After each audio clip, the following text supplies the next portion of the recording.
taken aback, somewhat taken aback. You know how it's always, maybe not for you guys, but I've always had that Minnesota fantasy. In the dead of winter, we could hit a streak where it got so bad we'd have to burn our furniture. Ever have that one? No. You know, break up the chairs and the sofa and shove them in the fireplace because we were all freezing to death. Okay. Well, that's happening in Texas. Yeah. That's happening. There are people standing on the kitchen counter so they can warm their feet over the gas stove. This is Texas. Well, let's try to put all of this into perspective, because there's much to figure out. With millions of Texas residents still without power, conservative commentators, speaking of whom, Rush Limbaugh has died at the age of 70. That was just noted recently. He had fought lung cancer best he could, and he has passed. With millions of Texas residents still without power amid frigid temperatures, conservative commentators presented a false narrative that wind turbines and solar energy were primarily to blame. Well, yesterday I did get a kick out of the fact that helicopters were being used to de-ice wind turbines. We should never build another wind turbine in Texas, read a Tuesday Facebook post from Texas Agriculture Commissioner Sid Miller. This experiment failed big time. This is a perfect example of the need for reliable energy sources like natural gas and coal, tweeted U.S. Senator Steve Daines, a Republican from Montana. In reality, failures in natural gas, coal, and nuclear energy systems were responsible for nearly twice as many outages as frozen wind turbines and solar panels. The Electric Reliability Council of Texas, which operates the state's power grid, said in a press conference yesterday. Still, a variety of misleading claims spread on social media around renewable energy, with wind turbines and the Green New Deal getting much of the attention. A viral photo of a helicopter de-icing a wind turbine was shared with claims it showed a chemical solution being applied to one of the massive wind generators in Texas. The only problem? That photo was taken in Sweden years ago, not in the U.S. The helicopter sprayed hot water onto the wind turbine, not chemicals. Okay, I'm guilty. Yes, you are. Shame, shame, shame. Now you go to the box. Now you feel shame. Feel shame for 2 minutes, then you be free. Other social media users, including Republican U.S. Representative Lauren Boebert of Colorado, puzzlingly labeled the Green New Deal as the culprit. Boebert tweeted on Monday that their proposal was proven unsustainable as renewables are clearly unreliable. But the Green New Deal is irrelevant. I did know that. I didn't go that far. As no version of it exists in Texas or nationwide, said Mark Jacobson, director of the Atmosphere Energy Program and professor of civil and environmental engineering at Stanford. It's really natural gas and coal and nuclear that are proving the bulk of electricity, and that's the bulk of the cause of the blackouts, Jacobson told the Associated Press. ERCOT, the Energy Reliability, what the hell is it called? The Energy Reliability Council in Texas. Like yeah. ERCOT. The Electric Reliability Council of Texas said Tuesday that of the 45,000 total megawatts of power that were offline statewide, about 30,000 consisted of thermal sources, gas, coal, and nuclear plants, and 16,000 came from renewable sources. On top of that, while Texas has ramped up wind energy in recent years, the state still relies on wind power for only 25% of its total electricity, according to the ERCOT data. It's not like we were relying on it to ride us through the event, Joshua Rhodes, a research associate at the Weber Energy Group at the University of Texas at Austin, told the Associated Press. Nor would it have been able to save us even if we were operating at 100 capacity right now. We just don't have enough of it. The agency confirmed that wellhead freeze-offs and other issues curtailing supply and natural gas systems were primarily to blame for new outages on Tuesday after severe winter weather caused failures across multiple fuel types in recent days. Renewable energy is a popular scapegoat for new problems as more frequent extreme weather events strain infrastructure, according to Emily Grubert, an assistant professor of civil and environmental engineering at the Georgia Institute of Technology. Let me repeat her paragraph.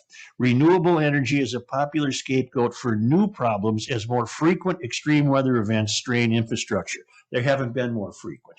I went through the history yesterday. This has happened throughout time. There are just more people affected. It's easy to focus on the thing that you can see changing as the source of why an outcome is changing, Grubert said. The reality is that managing our systems is becoming more difficult, and that's something that is easy to blame on the reaction to it, but it's not actually the root cause, okay? Did you guys happen to see the thread that Dan Crenshaw tweeted late last evening? It was very interesting. Vaguely, fill me in. Would you like to hear some of it? Sure.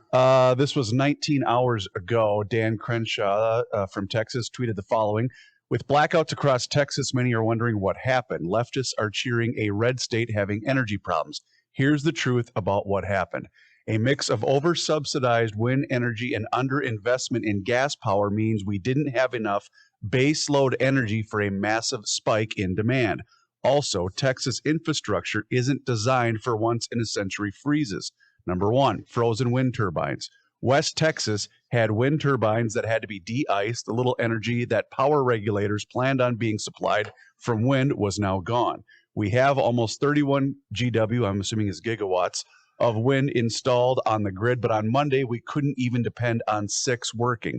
To make matters worse, existing storage of wind energy in batteries was also gone because batteries were losing 60% of their energy in the cold. Bottom line, renewables don't work well in extreme weather, and it never will. Yeah, but we're learning that renewables are the smallest percentage of the grid's power.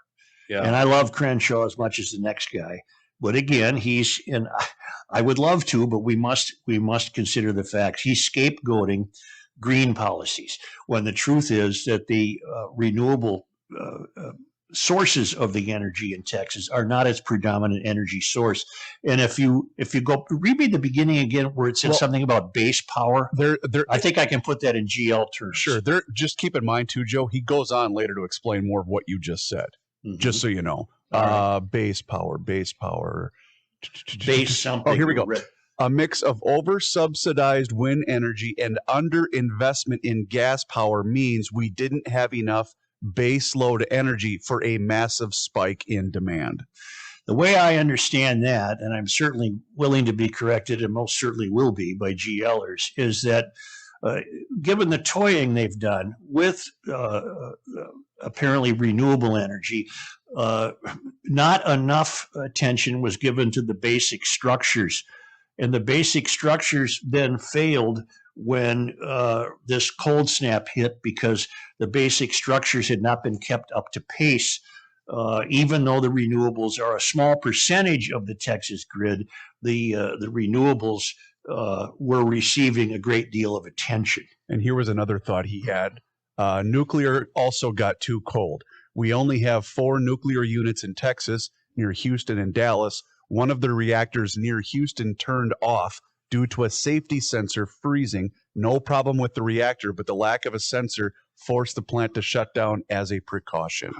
How can that happen when we've got plants all over the upper Midwest, including right in Monticello? And we've got one down in Red Wing, too, right? Well, I would imagine because we have engineered for severe cold here. Yeah, that's basically what he said. Now, they get severe cold in Texas and have throughout history, but they do not get it routinely and annually like we do. Mm-hmm. They can go through winters, I suppose, where they maybe have 3 or 4 days in the 30s. Give me a break. Plan for the worst, hope for the best. It's their own fault then if those facilities. But isn't that an expense thing? Wouldn't that come down to being an expense? So what? So what? Plan for the worst, Chris. Here's what I think is going to happen. If you want a dire prediction, please. Yeah. We have observed in our years here at the University of Garage Logic, we have increasingly become aware of the incompetence of government. Yeah. And not necessarily because everyone who works for the government is an incompetent person, but because the government has become too large and too unaccountable, and the buck never stops anywhere. And right. I think we'll begin to see that in the distribution of electric power. I believe that Minnesota will be just as susceptible to this at any moment as Texas is. So far, we haven't been, but I believe Minnesota will be as susceptible to a failure as anyone. Not because the people in Minnesota are incompetent, but because the rules and regulations don't often match up, and with the introduction of more renewables, which we're very keen on implementing in Minnesota, I think the key will have to be you certainly better maintain what we have now, even if you want to dance with the devil and think you're going to get all your power from solar and wind. You better maintain what we got now. And I predict that we will not. And not because of dastardly events, not because of Hanlon's razor. I just think it's because the bureaucracies that control everything in this country are just too damn big. But as far as I know, aren't all of our energy sources in this state and the upper Midwest privately held and run by private companies?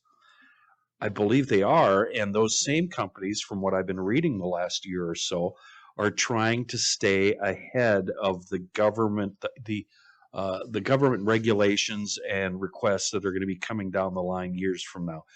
We just did a piece, or maybe I just read it and it didn't make it on the air, about a couple of companies here in Minnesota already converting to solar power and taking on this project early, because it's going to take a long time to phase it in. You can't just throw up a bunch of solar panels and flip a switch and start using them. You have to do things on the grid to make it usable.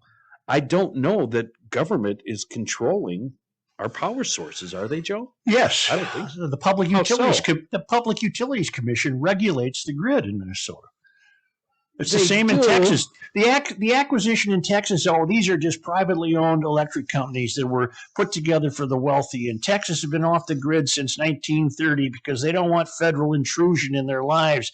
You know, Texas thinks of itself as its own country, and on and on and on and on. But the truth is, it's still regulated by the government in Texas, just as Xcel Energy is regulated by the state of Minnesota. Regulated but not run. Well, regulation is tantamount to running because you have to abide by the criteria the state provides in its guidance. I mean, Xcel Energy can't do whatever they want.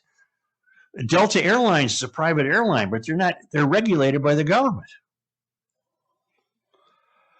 Xcel Energy is a utility holding company based in Minneapolis, serving more than blah, blah, blah, and blah, blah, blah, in Minnesota, Michigan, Wisconsin, the Dakotas, and Colorado, Texas, and New Mexico. Wikipedia. Let's go to their Wikipedia page. Well, all I know is that it's terribly complicated, and for me to have gotten excited about a helicopter supposedly spreading chemicals on a wind turbine propeller, I was fooled. You never know. What have I said a million times? We have to be so careful in what we read, what we seize upon. Yeah, deep fake. Deep. By the way, speaking of the state, Governor Walz is speaking right now, and it's being carried live on Channel 5, and I will follow Mr. Hauser to see if there's any updates.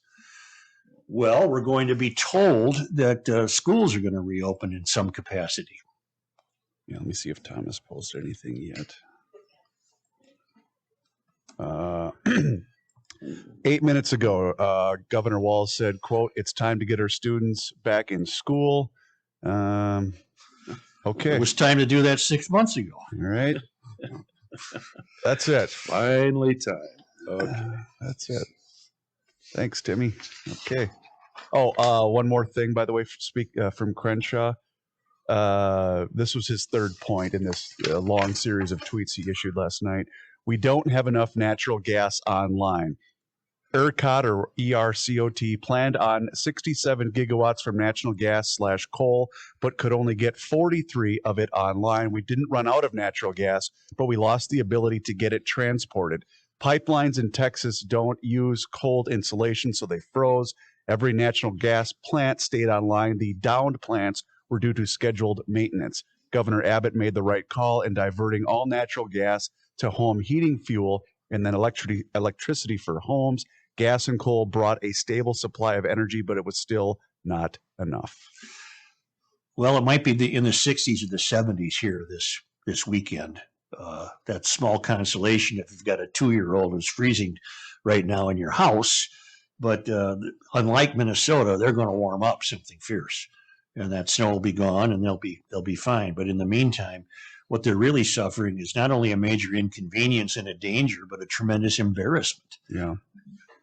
His summary, by the way, was why don't we have extra gas power when we need it most? Because years of federal subsidies for wind has caused an over-reliance on wind and an underinvestment in new gas and nuclear plants.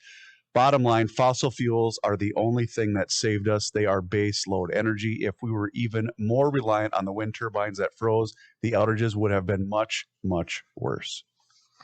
Well, we're not ready for it yet. I mean, we're still in the building phases. And here's more on Excel Such that proves your point. Our utility subsidiaries operate under carefully regulated conditions, which are determined in part by state public utilities commissions. Federal and state utility commissions are the governing bodies that regulate the rates and services of utilities like XL.